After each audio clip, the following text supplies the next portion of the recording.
Coolidge rarely showed emotion. He was careful, measured, always restrained.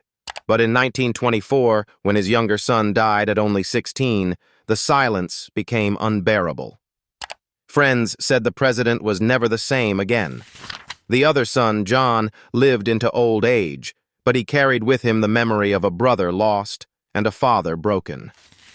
So what really happened to Coolidge's boys? Let's uncover the truth about their lives.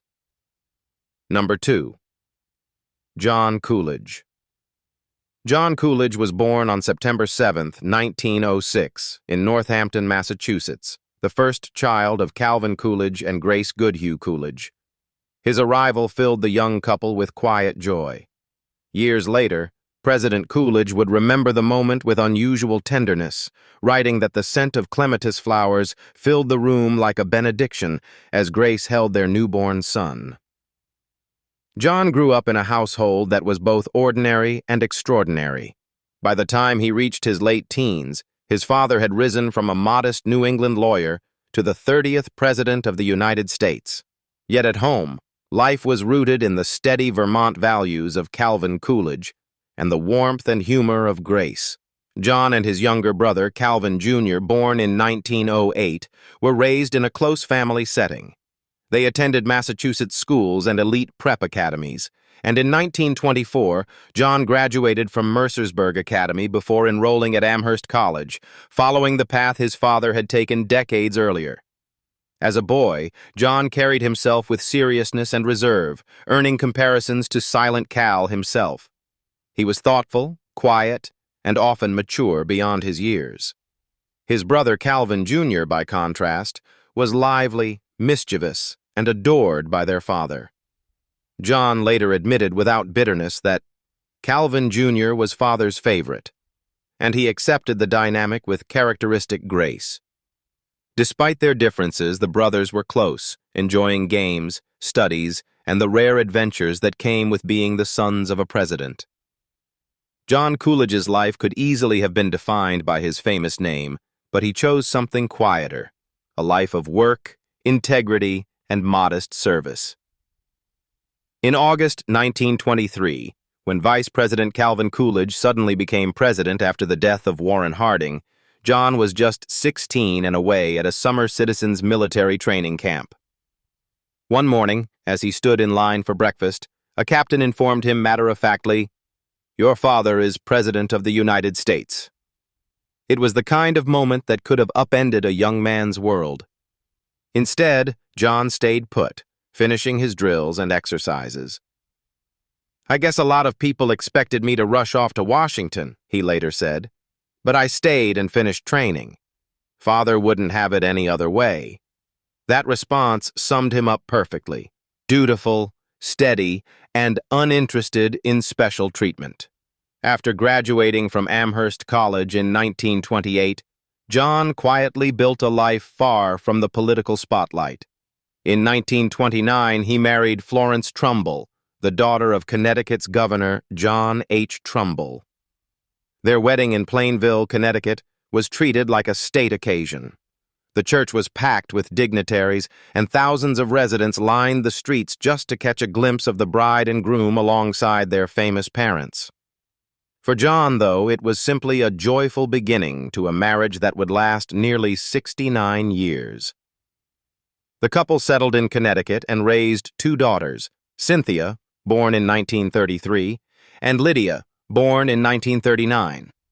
The name Cynthia was chosen deliberately so her initials, CC, would carry on the legacy of Calvin Coolidge. John took great pride in family life, preferring the company of his wife and children over any public stage. They lived in the Hartford area, later spending summers in Plymouth Notch, Vermont, the Coolidge ancestral home. Through these middle decades, John devoted himself to being a husband, father, and neighbor. He worked in business, sat on community boards, and kept his family close. To many, he seemed a living echo of his father's values: modesty, duty, and quiet strength. While history remembered him as the son of a president, those who knew him best remembered him as a man who carried the Coolidge name with dignity, but never let it overshadow the simple roles he valued most. Professionally, John Coolidge chose a path far removed from politics or fanfare. He began his career with the New York, New Haven, and Hartford Railroad, one of New England's major rail lines, and later became president of the Connecticut Manifold Forms Company, a small but steady manufacturer of business forms. Through the 1950s and beyond, John managed factories and rail operations with the same thrift and efficiency that had defined his father. Colleagues recalled him as approachable and fair, a man who prized punctuality and order, but also treated people with respect. Unless one knew his last name, he might have seemed simply a hard-working New England executive. Outside of work, John poured energy into civic and community service. For decades, he served as treasurer of the Connecticut Manufacturers Association, later the Business and Industry Association, and sat on the boards of local banks and companies.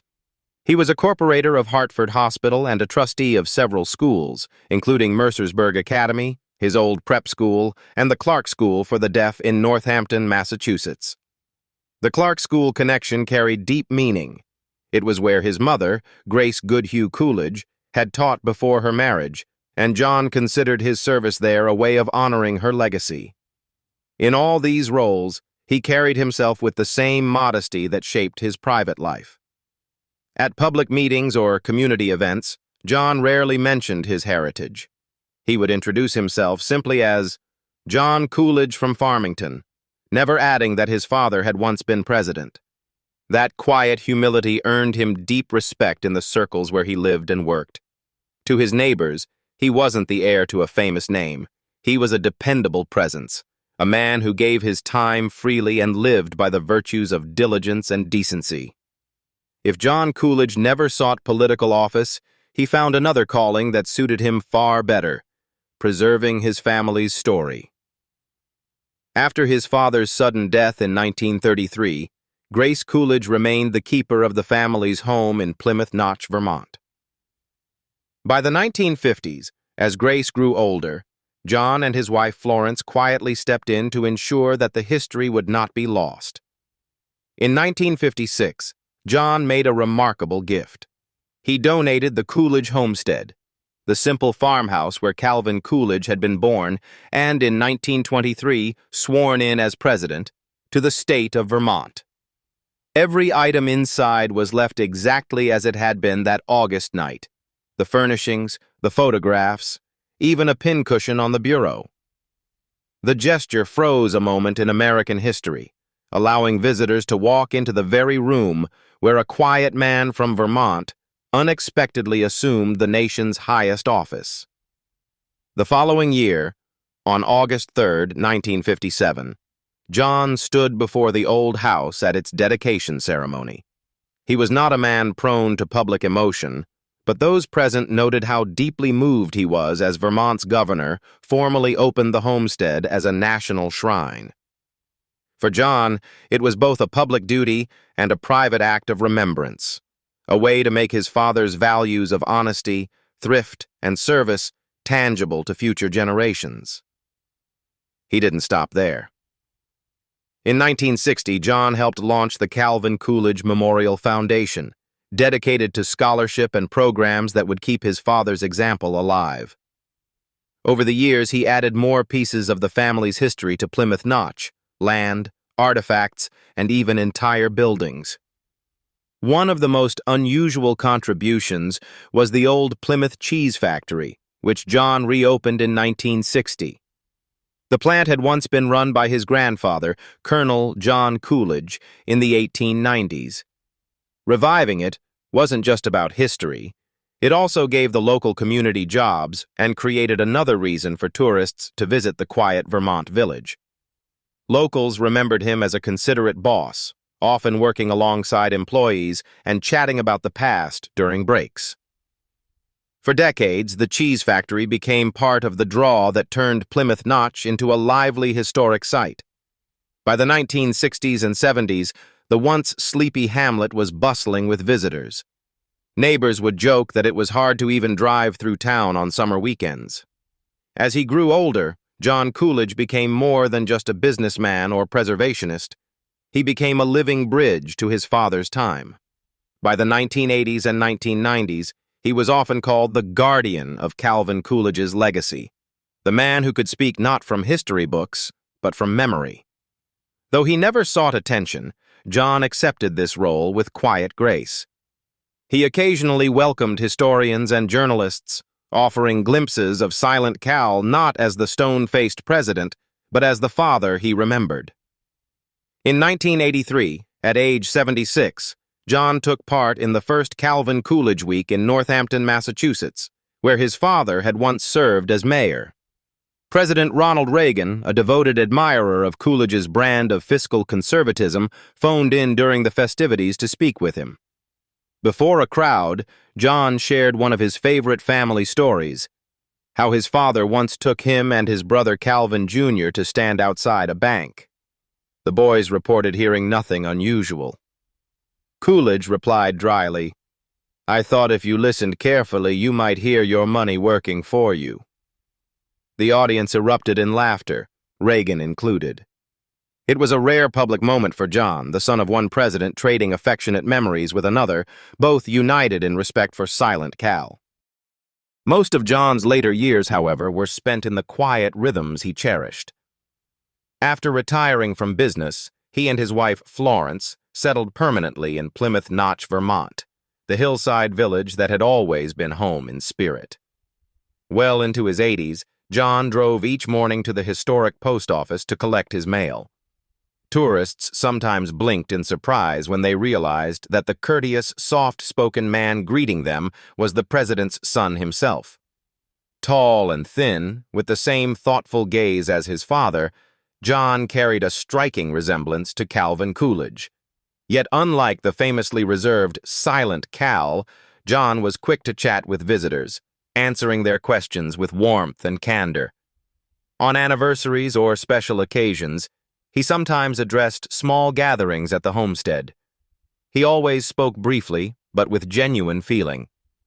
"I see my role," he once said, "as helping people meet the real Calvin Coolidge, the man behind the myth." By sharing simple family stories of thrift, honesty, humor, and loss, John added human depth to a president often remembered only for his silence. John Coolidge lived to the remarkable age of 93, passing away on May 31st, 2000. His beloved Florence had died 2 years earlier, and in his final months, he was surrounded by family. He was laid to rest in Plymouth Notch Cemetery, beside his wife, his parents Calvin and Grace, his younger brother Calvin Jr., and generations of Coolidge kin. It is a place of peace and continuity, the same hillside where, as a boy of 18, John stood grieving his brother in 1924, and where, 9 years later, he mourned his father's passing. In the end, John joined them there, the last immediate keeper of the Coolidge name, and the quiet custodian of a legacy he had preserved with humility, devotion, and grace. Number 1. Calvin Coolidge Jr. As Calvin Coolidge's political career advanced, the boys' world expanded. When their father became vice president in 1921, the family relocated to Washington, D.C. Suddenly, John and Calvin Jr. were living in the heart of the capital, their daily routines brushing against the machinery of government. Grace tried to shield them from the trappings of power, insisting on chores and schoolwork, but there was no denying that the Coolidge sons were now children of a national figure. The boys adjusted differently. John, ever the serious one, quietly observed the new environment. Calvin Jr., by contrast, took it all in stride. He retained his light-hearted charm, making friends easily and finding joy in the small pleasures of boyhood, despite the imposing world around him.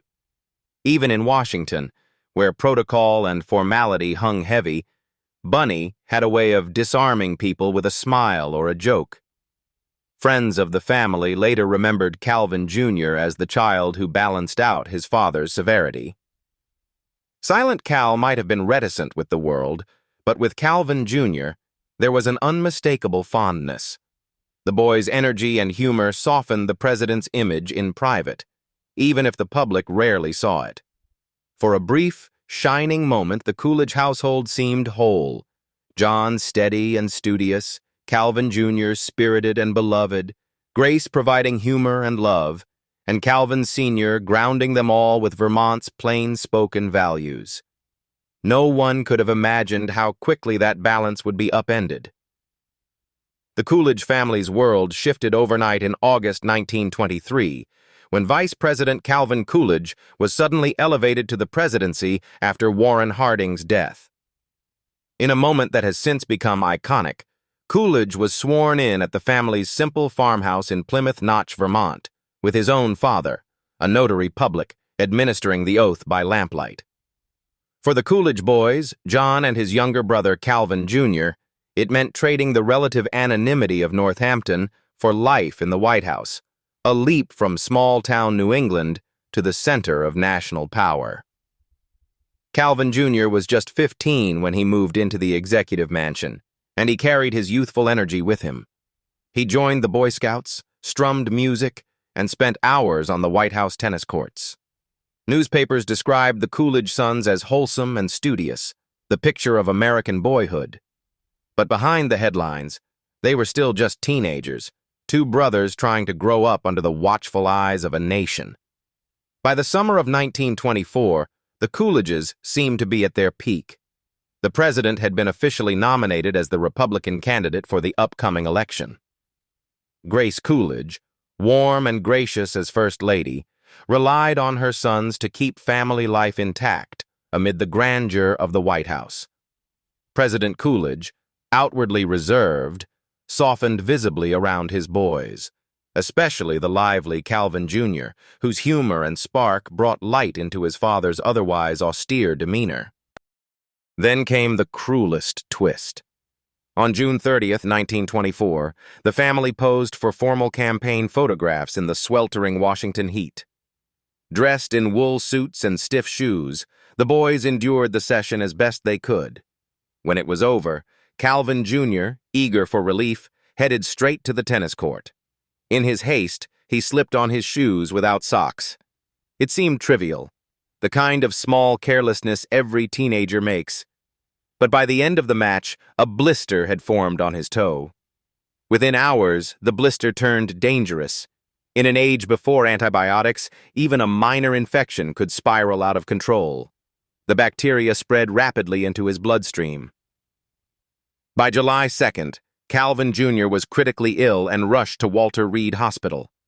Doctors tried everything within their power, but medicine in 1924 offered little defense against sepsis.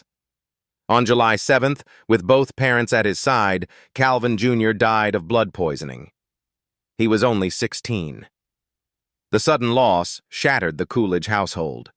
For Calvin Sr., often stoic to the point of silence, it was the deepest wound of his life. He later confided that when his son died, the power and glory of the presidency went with him. Grace, too, carried the grief for the rest of her days. What should have been a triumphant summer for the Coolidge family became instead a season of unimaginable sorrow.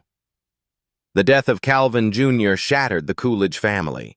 Grace was inconsolable, and John, just 17, lost not only his younger brother, but his closest companion. For President Coolidge, the loss was unbearable. Known to the public as reserved and unemotional, he broke down when his son's casket was carried from the White House. John later remembered, though father was tender-hearted, he rarely showed his feelings. But when they were taking my brother's casket from the White House after the services, my father broke down and wept. It hurt him terribly.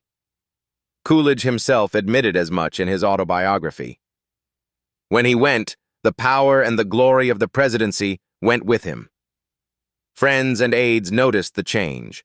He carried on with his duties, but the spark was gone. His humor faded, his shoulders seemed heavier. Grace's laughter dimmed too, and for John, the loss left a scar he carried quietly for the rest of his life. Calvin Jr. was laid to rest in the family plot at Plymouth Notch, Vermont. The little hillside cemetery overlooking green fields and stone walls became a place of pilgrimage. Each 4th of July, which was also the president's birthday, wreaths were laid at the Coolidge graves. Among them, the marker for a 16-year-old boy who once played tennis on the White House lawn, now forever remembered as the son who took with him his father's joy. Though Calvin Jr.'s life was brief, it left a mark far larger than his 16 years. His death cast a shadow over the Coolidge family and the presidency itself. For Calvin Sr., it was a turning point. His silence grew heavier, his humor faded, and his decision not to seek another term was shaped, at least in part, by the grief of losing his son. For John, the loss defined his young adulthood. At just 17, he became an only child, suddenly carrying the weight of the family name alone. He stepped into that role with steadiness, but always with the memory of the brother who should have shared it with him. Today, at the Hillside Cemetery in Plymouth Notch, visitors see Calvin Jr.'s grave resting beside those of his parents and brother. The marker is simple and unadorned, much like the Coolidge family itself. Yet it speaks volumes of a life full of promise cut short, of a family bound by love and sorrow, and of how a small, preventable injury reshaped the life of a president. Calvin Jr. may have lived only 16 years, but in those years he gave warmth, vitality, and laughter to a family remembered for its reserve. His absence was a void they carried forever, and that's what became of Calvin Coolidge's 2 children. Young Calvin Jr. never lived past 16, and his death shattered his father in a way the nation never saw. John lived on into old age, but he carried with him the memory of a brother gone too soon and a father broken by grief. For all of Coolidge's power and position, nothing could shield his family from heartbreak. Thank you for watching. If this story touched you, please like, subscribe, and join me next time as we uncover more of the hidden sorrows behind history's most famous families.